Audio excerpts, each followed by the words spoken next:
देखिए बेटा, कल वाले क्रम में आगे बढ़ते हैं। सारडिक में एक्सरसाइज नंबर 4.1 हम पढ़ रहे थे। ये आपको एक सारडिक दे रखा है, आपको इसका मान निकालना है। सारडिक वाला, इस सारडिक का मान हम कैसे निकालेंगे? या तो बेटा हम रो के हिसाब से निकाल दें, R1 रो हो गया, ये R2 रो हो गया, या ये R3 रो हो गया। या आप कॉलम के हिसाब से निकालिए, ये कॉलम C1, ये कॉलम C2 और ये कॉलम C3। तो आपको ये बताया था कि आप या तो कॉलम देख लीजिए या रो देख लीजिए, एक ऐसा कॉलम या एक ऐसी रो जिसमें ज्यादातर अवयव जीरो हो, तो सवाल को करना बहुत ज्यादा सरल होता है। अगर मैं कॉलम नंबर C3 को देखता हूं तो C3 में 2 जीरो आपको दे रखे हैं, तो मैं C3 के अनुदेश अगर इसका प्रसरण या विस्तार कर दूं या इसे सॉल्व कर दूं तो ये बहुत जल्दी सॉल्व हो जाएगा, क्योंकि 2 अवयव यहाँ पे क्या दे रखे हैं? जीरो। तो मैं लिखूंगा C3 के अनुदेश प्रसरण करने पर, तो अनुदिश प्रसरण करने पर आपको मिलेगा क्या? यहाँ पे जैसे मैंने यहाँ पे देखा, मैंने आपको बताया पहला साइन ये प्लस होता है, ये माइनस होता है, ये प्लस होता है, प्लस के बाद माइनस, फिर प्लस, ये प्लस का 4 होगा, तो यहाँ लिखेंगे 4 आएगा। तो 4 कौन सी वाली रो में? इस वाली रो में, इसको दबा लीजिए और इस वाले कॉलम को दबा लीजिए, तो आपको क्या दिखाई दे रहा है? -1 और 4, -1 दिखाई दे रहा है, 4 और 3 और 1, तो 3 और 1 यहाँ लिख दीजिए। अब क्या आएगा? माइनस, फिर क्या आएगा? 0।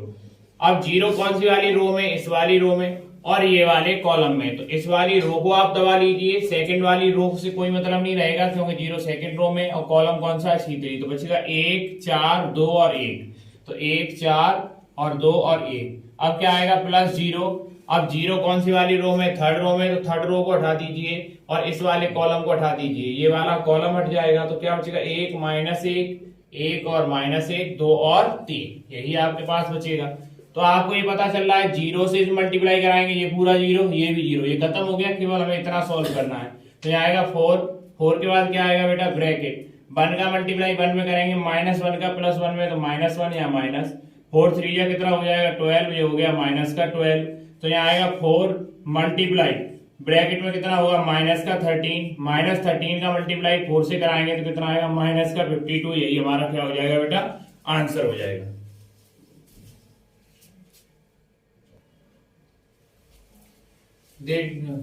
यहाँ देखिए अगला क्वेश्चन क्या दे रखा है बेटा। अगला सारडिक है 0 -sin alpha cos alpha, sin alpha 0 -sin beta, cos alpha sin beta और 0। आपको ये अगला सारडिक आपको दे रखा है बेटा। तो हम इसको या तो कोई सी पंक्ति या कोई से भी कॉलम के हिसाब से सॉल्व कर सकते हैं, क्योंकि हर एक पंक्ति में एक जीरो है। अगर 2 जीरो मिलते हैं, जैसे किसी कॉलम में 2 जीरो मिलते हैं या किसी पंक्ति में 2 जीरो मिलते हैं, तो हम उसी के हिसाब से सॉल्व करते हैं, तो जल्दी सॉल्व हो जाता है। लेकिन यहाँ पे हर एक पंक्ति के हिसाब से एक जीरो, तो कोई सी पंक्ति से कर सकते हैं। अगर मैं R1 पंक्ति से करता हूं तो मैंने यहाँ लिखा R1 के अनुदेश, R1 के अनुदेश विस्तार या प्रसरण करने पर, प्रसार भी लिख सकते हैं या प्रसरण भी लिख सकते हैं, करने पर। जब हम इसको सॉल्व करेंगे, पहला नंबर क्या होता है? प्लस, तो यहाँ आएगा बराबर लगाइए, यहाँ 0 ब्रैकेट लगाएंगे, यहाँ सारडिक बना लो 2/2 का, जल्दी सॉल्व कर लोगे। 2/2 का सारडिक बनाया। ये वाला 0 कौन से में? इस वाले रो में दे रखा है, तो ये 0 काउंट नहीं करेंगे, ये वाला रो काउंट में नहीं आएगा, और ये वाला कॉलम काउंट में नहीं आएगा। तो हमारे पास क्या बचेगा बेटा? ये वाला नहीं काउंट होगा, ये वाला काउंट नहीं होगा, तो 0 और sin बीटा, यहाँ बचा 0 और यहाँ बचा sin बीटा, और यहाँ बचा माइनस का sin बीटा, और यहाँ पे क्या बचता है बेटा? 0। अब क्या आएगा? माइनस का sin अल्फा आएगा, तो यहाँ रखेंगे -sin अल्फा, ये प्लस, तो ये वाला माइनस। अब सारडिक बनाएंगे, तो ये वाला आपका कॉलम में क्या है? कॉमन में नहीं आएगा, ये मतलब गिना नहीं जाएगा, सॉरी, ये वाला कॉलम गिना नहीं जाएगा, ये वाली रो नहीं गिनी जाएगी। तो क्या बचेगा आपके पास? माइनस का sin अल्फा, फिर आएगा आपके पास cos अल्फा, फिर आपके पास ये वाला ही तो आपने यूज किया है कॉलम, तो ये वाला रहेगा। अब यहाँ क्या आएगा? sin बीटा, और यहाँ क्या आ जाएगा बेटा? आपके पास 0। अब क्या आएगा? ये प्लस का आता है, लेकिन यहाँ पहले से ये माइनस है, तो ये माइनस का ही लिख दीजिए, cos अल्फा। अब ये वाला कॉलम काउंट नहीं होगा, ये रो काउंट नहीं होगी, बचेगा क्या आपके पास? माइनस का sin अल्फा, फिर आएगा बेटा आपके पास cos अल्फा, फिर क्या आएगा? 0, फिर क्या आएगा? माइनस का sin बीटा। अब यहाँ मल्टीप्लाई कराइए, 0 से कराएंगे तो ये तो पूरा ही 0 हो गया, इसको छोड़ दीजिए। यहाँ माइनस का sin अल्फा वैसे का वैसा लिखिए, साइन का 0 में कराएंगे 0 हो जाएगा, इसका मल्टीप्लाई इसमें कराइए तो 0 माइनस, ये क्या बचेगा माइनस का साइन बीटा और कॉस अल्फा।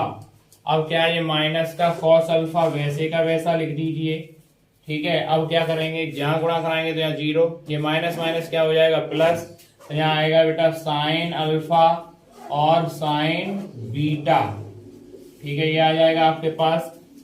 अब गुणा कराएंगे तो माइनस माइनस क्या हो जाएगा प्लस, तो यहाँ आएगा आपके पास बेटा साइन अल्फा, फिर क्या आएगा बेटा आपके पास साइन बीटा, फिर क्या आएगा कॉस अल्फा, और ये माइनस का सबका गुणा कराएंगे तो क्या आएगा cos alpha sine alpha sign beta.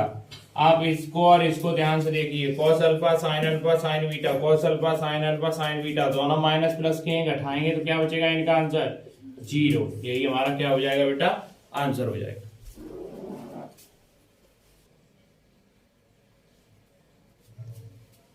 देखिए बेटा अगला नंबर सारणी का आपको क्या दे रखा है, 1 0 0 3 pi upon 10 2 pi upon 10 cos 3 pi upon 10 sin 2 pi upon 10 sin 3 pi upon 10 cos 2 pi upon 10। सवाल कैसा भी लिखा हो कोई दिक्कत नहीं है, सबसे पहला काम आपका यही रहेगा, या तो आप एक ऐसा रो या एक ऐसा कॉलम चॉइस करिए जिसमें ज्यादा से ज्यादा 0 हो, तो आप जल्दी सॉल्व कर सकते हैं। कॉलम नंबर पहला देखिए, यहाँ पे कितने 0 दे रखे हैं, 2 0 दे रखे हैं, तो आप इसको बहुत जल्दी सॉल्व कर सकते हैं। तो आप यहाँ लिखिए बेटा C1 के अनुदेश प्रसार करने पर या प्रसरण करने पर या विस्तार करने पर, बात एक ही है, अनुदेश प्रसार करने पर हमने लिख दिया प्रसार करने पर, तो मैंने यहाँ प्रसार करने पर लिखा, तो मैं C1 के अकॉर्डिंग करूंगा तो C1 में सबसे पहला ये क्या होगा प्लस, फिर माइनस, फिर प्लस, तो ये 1 लेंगे, सबसे पहले 1 ले लिया। अब यहाँ पे सारणी बनाएंगे 2 बाई 2 का, तो 1 इस वाली रो में, इससे कोई मतलब नहीं है हमें, 1 इस वाले कॉलम में, इससे कोई मतलब नहीं, तो कितना फेस रह गया ये, तो हम यहाँ लिखेंगे क्या बेटा cos 3 पाई अपॉन रह गया 10, यहाँ आएगा बेटा sin 3 पाई अपॉन 10, यहाँ आएगा sin 2 पाई अपॉन 10, यहाँ आएगा cos 2 पाई अपॉन 10, ये आ जाएगा। अगला नंबर क्या आएगा 0, तो 0 का यहाँ 0 लगा दीजिए, माइनस लगा के 0 लगा दिया। अब 0 वाले में क्या आएगा, 0 में ये नहीं आएगा, ये नहीं आएगा, तो क्या बचेगा आपके पास 3 pi upon 10 sine 3 pi upon 10 2 pi upon 10 और क्या आएगा cos 2 पाई अपॉन 10। अगला नंबर आपके पास क्या आएगा, यहाँ पे फिर से 0 आएगा प्लस 0, यहाँ रखेंगे, ये 0 खत्म, ये वाला पोर्शन खत्म, तो यहाँ कितना आएगा 3 पाई अपॉन 10, यहाँ आएगा cos 3 पाई अपॉन 10, फिर क्या आएगा यहाँ पे 2 पाई अपॉन 10, फिर आएगा साइन 2 पाई अपॉन 10।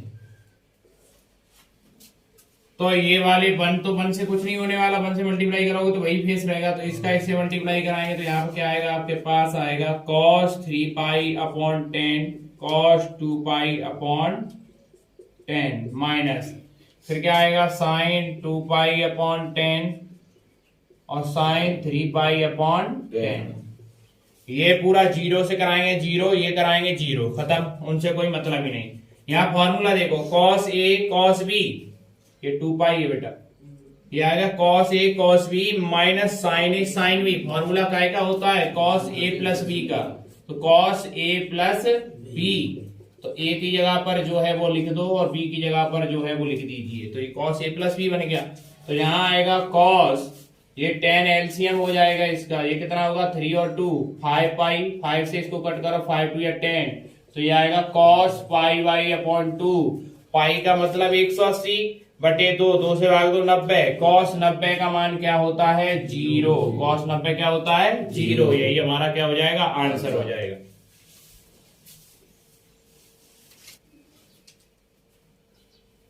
देखो बेटा इस क्वेश्चन का सबसे पहले आपको ये पोर्शन दे रखा है और इस वाले पोर्शन में कोई ना कोई एक रिलेशन जरूर होगा। रिलेशन का मतलब क्या होता है, एक ऐसा संबंध जो पूरे में दिखाई दे। आपको समझ में आ रही है कि नहीं आ रही मेरी बात, पहले सुनिए। अगर मैं यहाँ पे बात करता हूं इस वाले नंबर का आपको आंसर, इस वाले साढ़े का आंसर आपको 49 दे रखा है, आपसे ये पूछा गया है कि इस वाले का आंसर क्या होगा। जब भी ऐसा कोई साढ़े का आपको दे रखा हो कि एक का आंसर दे रखा हो और दूसरे वाले का आंसर आपसे पूछा जाए, तो ये क्लियर बात है कि इसमें और इसमें कुछ ना कुछ एक रिलेशन होगा। ठीक है। आप सबसे पहले रो देखिए, रो को ध्यान से देखिए, इस रो में से कोई कॉमन हो सकता है क्या तीनों नंबर से? नहीं हो सकता, क्योंकि अगर 3 यहां से मिल जाएगा, 3 यहां से मिल जाएगा, तो 3 इसमें से नहीं मिलेगा। जब रो में से कॉमन नहीं मिलेगा तो क्लियर बात है कि कॉलम में से कॉमन जरूर होगा। अगर इस कॉलम को देखें तो जब पूरे कॉलम में से मैं 2 कॉमन ले सकता हूँ, 2 से ये कट जाएगा, 2 से ये भी कट जाएगा, 2 से ये भी कट जाएगा। अगर इस वाले कॉलम की बात करें तो इसमें से 3 कॉमन ले सकते हैं, इस वाले रो की बात करें तो इसमें से कॉलम में से क्या कॉमन ले सकते हैं? 4। तो हमें ये सॉल्व करना है, तो मैं यहाँ पे यही लिखूंगा, यहाँ लिखा मैंने 6, यहाँ 6, यहाँ 2, यहाँ 3, यहाँ 6, यहाँ -3, यहाँ माइनस का 16, यहाँ 20, यहाँ 12, यही तो दे रखा है। अब मैं यहाँ ये लिख दूं, C1 से कितना कॉलम? 2, C1 से 2, कॉमा C2 से कितना? 3, ठीक है, और C3 से 4 ओवेनिस्ट लेने पर, इंग्लिश को बोलते हैं कॉमन और हिंदी में क्या बोलेंगे? ओवेनिस्ट लेने पर। ये बात याद रखना, ओवेनिस्ट लेने पर। तो यहां मैंने लिख दिया ओवेनिस्ट लेने पर मतलब कॉमन लेने पर। अब मैं यहां से कॉमन निकालूं, तो कॉमन निकालने के बाद मेरे पास कितना कितना कॉमन निकालना है? पहले मुझे 3 कॉमन निकालना है, तो गुणा का चिन्ह लगाएंगे। जब पूरे में से 3 से भाग दो, 3 दूनी 6, 3 दूनी 6, सॉरी 2 कॉमन लेना है, 2 कॉमन लेना है बेटा, पहले वाले कॉलम से 2 लेना है, सॉरी, तो 2 से भागे, 2 3 6, 2 3 6 और 2 1 2। दूसरे वाले से कितना है? 3, तो 3 भी बाहर आ जाएगा, 3 बाहर निकाला, 3 1 3, 3 दूनी 6, 3 1 3। इससे क्या कॉमन लेना है? 4, तो यहाँ लिखेंगे अब 4, तो 4 से भाग दो, इसमें कितना आएगा बेटा? 4 चौके 16, 4 पंजे 20, 4 तिया 12। अब ध्यान से देखो बेटा, ये 4 तिया 12, 12 का 2 में गुणा करेंगे कितना आएगा? 12, 12 दूनी 24, तो ये आ गया 24 बाहर। अब ये वाला ध्यान से देखो, ये वाला 3 1 1 1 2 1, 3 3 3, सॉरी 3 3 1 3 3 1 1 2 1 1 2 1 4 5 3 4 5 3, ये वही बन गया साढ़े पहले वाला। इसका आंसर किया है, मतलब देख कितना रखा है? इतना 49, तो यहाँ आ जाएगा गुणा 49।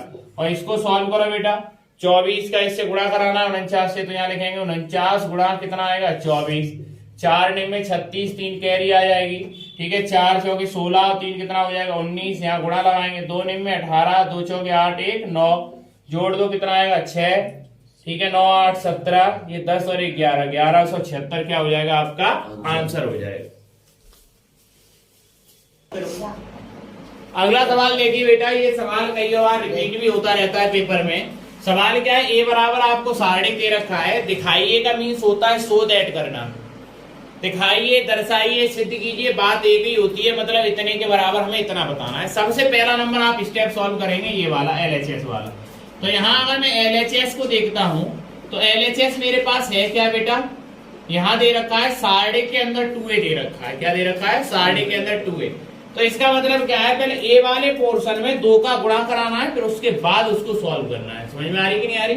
ए वाले पोर्शन में 2 का गुणा कराइए, फिर जो आ जाए उसको सॉल्व करिए।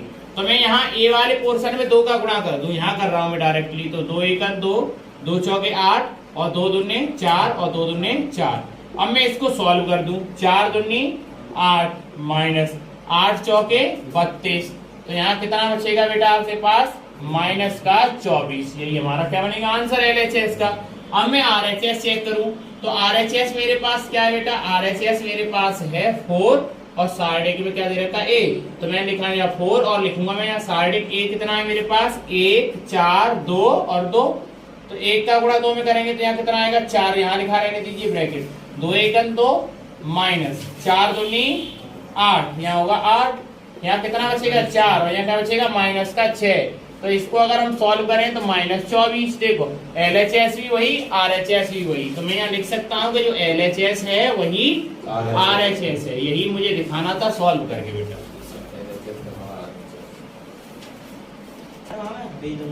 देखिए सवाल क्या है बेटा अगला, आपको एक सारणिक दे रखा है, यहाँ पर सारणिक है 1 0 0 0 1 0 1 2 4, और आपको ये दिखाना है यहाँ पे कि 3 का मल्टीप्लाई अगर सारणिक में कर दिया जाए, ए वाले पोर्शन में 3 का गुणा करा जाए, फिर उसको सॉल्व करा जाए, तो वो बराबर आता है ए को सॉल्व करके 27 के गुणा करने पर। ठीक है बेटा, तो सबसे पहले हम क्या करेंगे? LHS सॉल्व करें। अगर मैंने LHS को यहाँ सॉल्व किया तो LHS मेरे पास क्या है बेटा? 3 और यहाँ ए, यही तो दे रखा है। तो पहले मैं 3 का गुणा करूंगा इसमें पूरे में, 3 का यहाँ करेंगे तो 3 एकम 3, यहाँ 0, यहाँ 0, यहाँ 0, 3 एकम 3, यहाँ पे क्या आएगा बेटा 0 हो जाएगा। अब यहाँ गुणा करें 3 एकम 3, 3 दूनी 6, 3 6 के 12, ये हमारे पास आ गया। अब मैं इसको सॉल्व करता हूँ।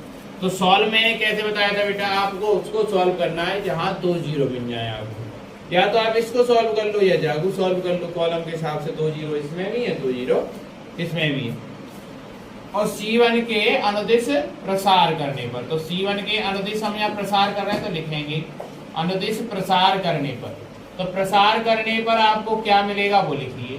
तो प्रसार करने पर आप देखेंगे सबसे पहले आप 3 लेंगे, 3 ले लिया, 60 गुणाइए, ये दब जाएगा, ये वाला खत्म हो जाएगा, क्या दिखाई देगा बेटा 3 0 6 और 12, फिर -0 आएगा यहाँ, ये वाला 0 आ जाएगा बेटा, तो ये वाला दब जाएगा, ये दब जाएगा, तो क्या बचेगा 0 0 0 0 3 और 12, फिर आएगा +0, तो ये वाले 0 में ये वाला कॉलम खत्म, ये वाला रो खत्म, तो यहाँ क्या आएगा 0 और 3 और 3 और 6, यही आ जाएगा हमारे पास। इसको सॉल्व करें तो ये 0 हो जाएगा पूरा, ये वाला पोर्शन 0 हो जाएगा, बचेगा ये। तो यहाँ कितना बचेगा बेटा 12 3 36, यहाँ 3 बार वैसे का वैसा मल्टीप्लाई, यहाँ आएगा 36, 0 से गुणा करेंगे 6 का 0 हो जाएगा, तो इसको सॉल्व कर दो, कितना आ जाएगा 108, LHS आ गया 108। अब सॉल्व करते हैं बेटा RHS।